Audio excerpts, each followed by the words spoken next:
الذي خلقني فهو يهدين والذي هو يطعمني ويسقين وإذا مرضت فهو يشفين والذي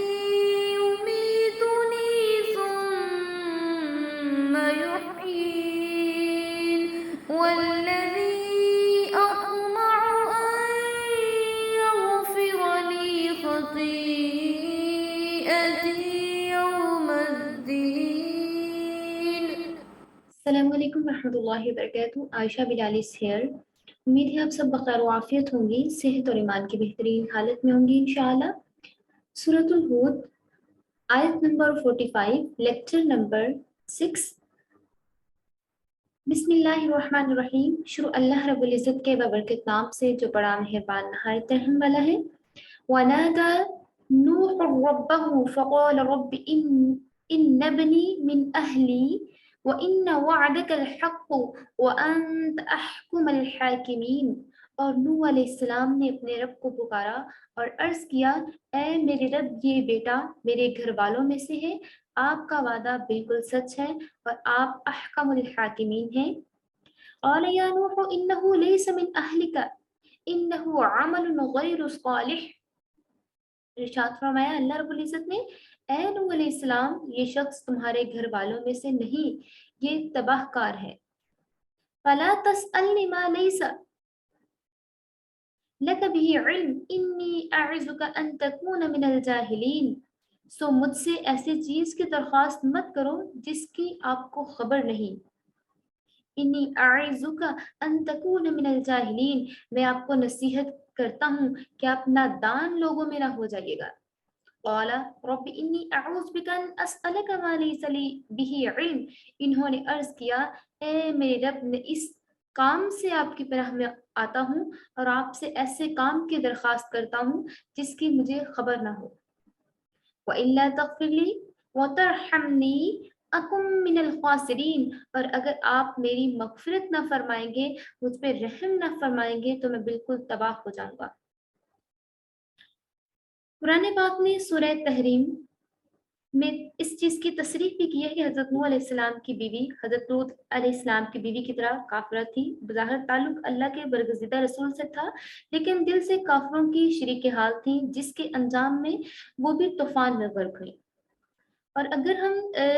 اس کی تفسیر دیکھتے ہیں تو مفسرین نے یہ بھی لکھا ہے کہ کنان ان کا جو بیٹا تھا حضرت نوح علیہ السلام کا، اگرچہ نوح علیہ السلام کے گھر میں ہی رہتا تھا، مگر اس کا دل اپنے دوستوں کے ساتھ لگا ہوا تھا جو کہ نافرمان تھے، جو کہ کافر تھے. حضرت نوح علیہ السلام متبعین، سیدھی سادی طبیعت والے تھے. ان کے پاس بیٹھنا، ان سے ملنا جلنا، ان کی صحبت کا اثر لینا ان کے بیٹے کو پسند نہ تھا. وہ شہر کے لوگوں کے ساتھ، زندگی کی بہاروں کے ساتھ وہ لائک انجوائمنٹ کرنا چاہتا تھا اور اپنا ٹائم زیادہ انہی چیزوں میں اسپینڈ کرتا تھا، وہ انہی چیزوں میں مشغول رہا کرتا تھا. تو اس لیے دیکھیں یہ چیز میٹر نہیں کرتی کہ اگر پیرنٹس جیسے ہوں اولاد بھی ویسی ہوتی ہے. ہدایت ہمیشہ اللہ رب العزت کی طرف سے ہوتی ہے. اللہ جس کو چاہے اس کو ہدایت دے دے، جس کو چاہے اس کو گمراہ کر دے. بعض اوقات ایسا بھی ہوتا ہے کہ جن کو ہم بہت بری نگاہ سے دیکھ رہے ہوتے ہیں کہ یہ تو بہت برے لوگ ہیں، یہ ایسے لوگ ہیں، یہ ویسے لوگ ہیں، اللہ تعالیٰ انہی میں سے بہت اپنے برگزیدہ بندوں کو پیدا فرما دیتا ہے، اپنے بہت محبت کرنے والے بندوں کو پیدا فرما دیتا ہے. اور بعض انبیاء علیہ السلام ایسے ہیں کہ جن کی اولاد نافرمان نکلی، جیسے حضرت لوط علیہ السلام کی اولاد ایسی تھی، ان کی بیوی ایسی تھی. اسی طرح سے جب ہم حضرت نوح علیہ السلام کی بات کرتے ہیں تو ان کا بیٹا کنان اور ان کی بیوی بھی اسی طرح سے انہوں نے حضرت نوح علیہ السلام کو جھٹلا دیا. اب جیسی صحبت میں بیٹا رہا کرتا تھا کہ کمپنی سے معلوم ہوتا ہے اب کس طرح کی ہے. ہمیشہ اچھی کمپنی ہونی چاہیے. تو ان کا بیٹا حضرت نوح علیہ السلام کا کنان، اس کی صحبت اچھی نہیں تھی، جس کی وجہ سے وہ انہی لوگوں میں سے ہو گیا. اس طرح سے بری صحبت سے بچنا بے حد ضروری ہے. ہمیشہ اچھے لوگوں کے ساتھ رہا کیجیے، اچھی صحبت اختیار کرنے کی کوشش کیا کیجیے